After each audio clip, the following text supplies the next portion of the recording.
कोई है यहाँ पे जो बैठे हो दर्शकों में, जो यहाँ पे शिक्षा प्राप्त कर रहे हो?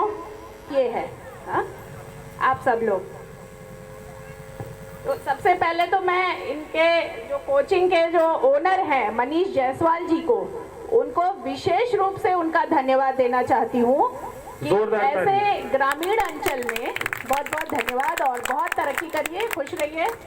क्योंकि अभी जो त्रिपाठी जी बात कह रहे थे कि शिक्षा वर्तमान समय में पिछले कुछ वर्षों में सुलभ तो हो गई है, लेकिन फिर भी संसाधन जुटाना एक सामान्य परिवार के लिए बहुत दुष्कर रहता है। अगर बच्चे को पढ़ाना है तो गोरखपुर भेजें, दिल्ली भेजें, इलाहाबाद भेजें, फिर वहाँ की चीज़ें अरेंज करना।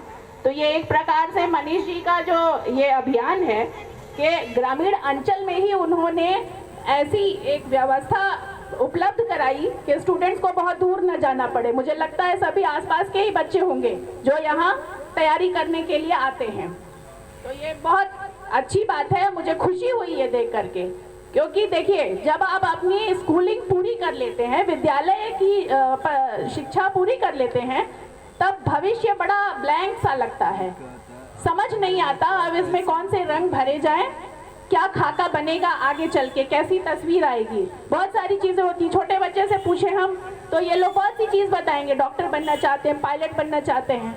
लेकिन जैसे जैसे हम 12वीं या ग्रेजुएशन पार करते हैं तो एक तस्वीर कुछ उभरने लगती है कि इस दिशा में जाना है, ये करना है।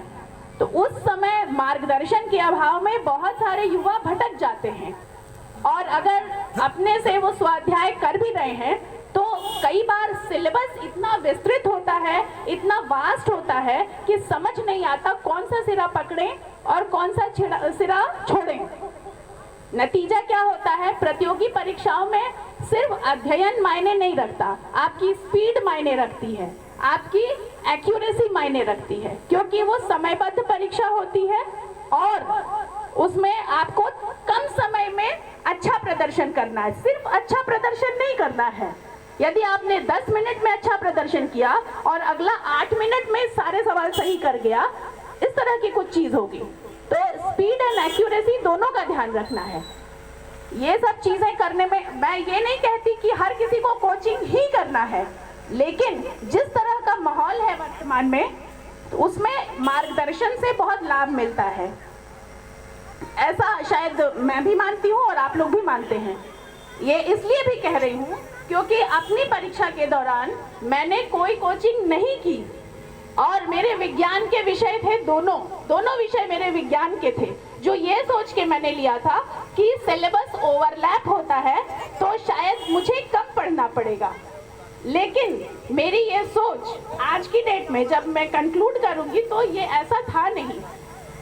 तो मैं ये चाहूंगी कि अच्छे मार्गदर्शक, जरूरी नहीं है वो कोचिंग ही हो, आप कोई अच्छे टीचर हो जो आपको बहुत मानते हो, कोई अच्छा मेंटर हो जिसकी पढ़ाई हुई चीज़ों पे आपको यकीन हो और जिसको करंट जो अपडेट्स पता हो। क्योंकि परीक्षा की तकनीक, परीक्षा की स्ट्रैटेजी साल दर साल बदलती जाती है।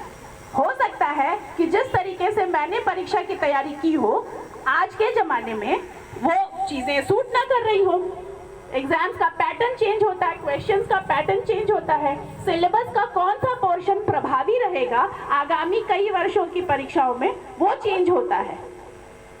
मेरी बात से सहमत होंगे विद्यार्थी, ऐसा मुझे लगता है। मैं अपनी बातें सिर्फ विद्यार्थियों तक और टीचर्स तक ही सीमित रख रही हूँ, क्षमा कीजिएगा इसके लिए। हो सकता है बहुत से लोगों को मेरी बात समझ ना आ रही हो। फिलहाल मेरी जो आप लोगों के लिए ब्लेसिंग्स हैं, विशेस हैं, वो मैं खुले दिल से दे रही हूँ। और मैं ये चाहूँगी कि जब दोबारा कभी मुझे सौभाग्य मिले आपके इस कोचिंग के किसी भी समारोह में आने का, तो वो उद्घाटन से बढ़ करके ऐसा हो कि बच्चों ने 100 बच्चों में से 100 बच्चों ने सिलेक्शन दिया या 90 बच्चों ने सिलेक्शन दिया। ऐसे किसी समारोह का मैं हिस्सा बनूं, मुझे बहुत अच्छा लगेगा। मुझे पूरा विश्वास है आपकी फैकल्टी बहुत अच्छी है, लग रही है, बात करके चीज़ें ज़्यादा समझ में आएंगी। तो आप लोग उत्तरोत्तर उन्नति करें और सफलता के नए मानदंड स्थापित करें। एक और चीज़ मैं पूछना चाहूँगी, आज का दिन पाश्चात्य सभ्यता के लिए बड़ा खास है, अगर किसी को याद हो तो बताएं। वैलेंटाइन डे याद है। भारत की चीजें पूछूं? खैर चलिए, वैलेंटाइन डे सेंट वैलेंटाइन के नाम पे मनाते हैं।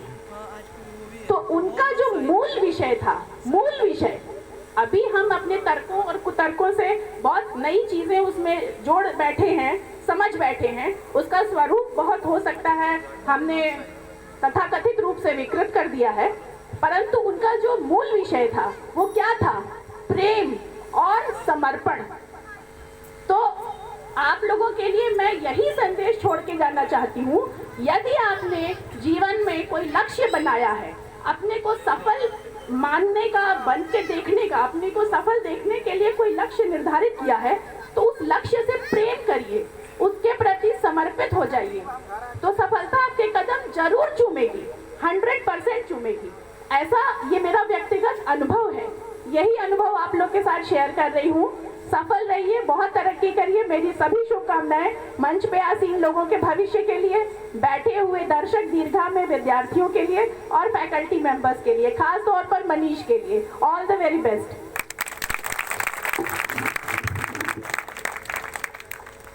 जय